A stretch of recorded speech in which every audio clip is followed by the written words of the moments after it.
ہندوستان کی پہلی مسلم خاتون حکمران رضیہ سلطانہ۔ آج ہم بات کریں گے ایک ایسی عظیم خاتون کی جنہوں نے تاریخ میں اپنے نام کا لوہا منوایا، ایک ایسی شخصیت جنہوں نے تمام رکاوٹوں کے باوجود اپنی حکمرانی قائم کی اور ثابت کیا کہ خواتین بھی قیادت میں کسی سے کم نہیں ہوتی۔ یہ ہے رضیہ سلطانہ، ہندوستان کی پہلی اور واحد مسلم خاتون حکمران۔ رضیہ سلطانہ کا تعلق غلام خاندان سے تھا جو ترک نسل تھے۔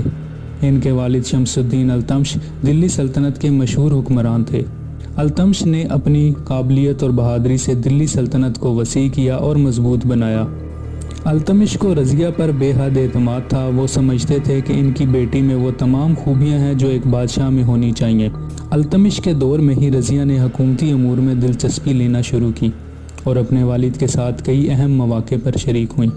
جب التمش کی وفات ہوئی تو دلی سلطنت کے لیے ایک بڑا چیلنج کھڑا ہو گیا۔ التمش نے اپنی زندگی میں ہی اپنی بیٹی رضیہ کو اپنا جانشین مقرر کیا تھا، لیکن دربار کے وزراء اور اشرفیہ نے ایک خاتون کو تخت پر بٹھانے کے فیصلے کو قبول نہیں کیا۔ ان کی نظر میں عورت حکمرانی کے قابل نہیں تھی، مگر رضیہ نے ہار ماننے سے انکار کر دیا۔ انہوں نے ثابت قدمی اور عزم کے ساتھ اپنے حق کے لیے جدوجہد کی۔ اپنے بھائی رکن الدین فیروز شاہ کے دور میں انہوں نے اپنی صلاحیتوں کا لوہا منوایا اور آخرکار 1236 عیسوی میں تخت نشین ہوئیں۔ رضیہ کا دور حکمرانی مشکل حالات سے بھرا ہوا تھا۔ ان کی سلطنت کو مختلف محاذوں پر بغاوتوں کا سامنا کرنا پڑا، لیکن رضیہ نے اپنی حکمت عملی، بہادری اور قیادت کے ذریعے ان چیلنجز کا مقابلہ کیا۔ انہوں نے دلی کی حفاظت کے لیے مضبوط فوج تیار کی اور اپنی سلطنت کو متحد رکھنے کی کوشش کی۔ رضیہ سلطانہ نہ صرف ایک بہادر سپاہی تھیں بلکہ ایک قابل حکمران بھی تھی۔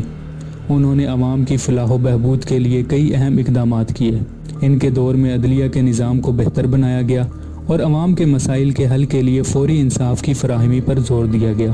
لیکن ایک خاتون حکمران ہونا ہمیشہ ایک چیلنج رہا ہے۔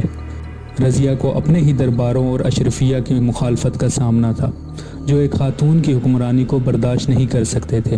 اس مخالفت کا سب سے بڑا مظاہرہ اس وقت ہوا جب ان کے ایک قریبی وزیر ملک التونیا نے ان کے خلاف بغاوت کر دی۔ ملک التونیا، جو رضیہ کا قریبی ساتھی تھا اور دوست تھا، اس نے طاقت کے لالچ میں ان کے خلاف بغاوت بلند کی۔ رضیہ سلطانہ نے اس بغاوت کا سامنا کرنے کے لیے خود میدان میں اترنے کا فیصلہ کیا اور ایک بڑی فوج لے کر مقابلہ کرنے نکلی۔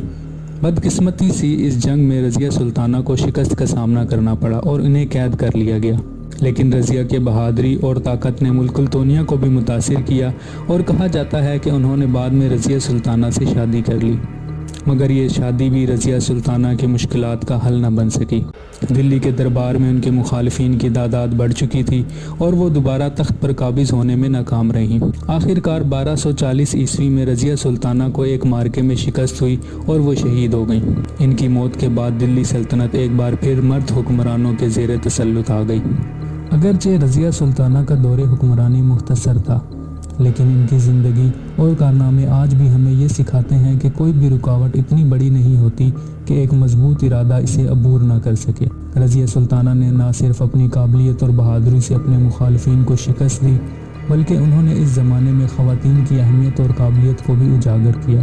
آج رضیہ سلطانہ کو تاریخ کے ان چند افراد میں شمار کیا جاتا ہے جنہوں نے اپنی زندگی کے ذریعے یہ پیغام دیا کہ خواتین کسی بھی میدان میں پیچھے نہیں ہیں، چاہے وہ میدان جنگ ہو یا تخت حکمرانی۔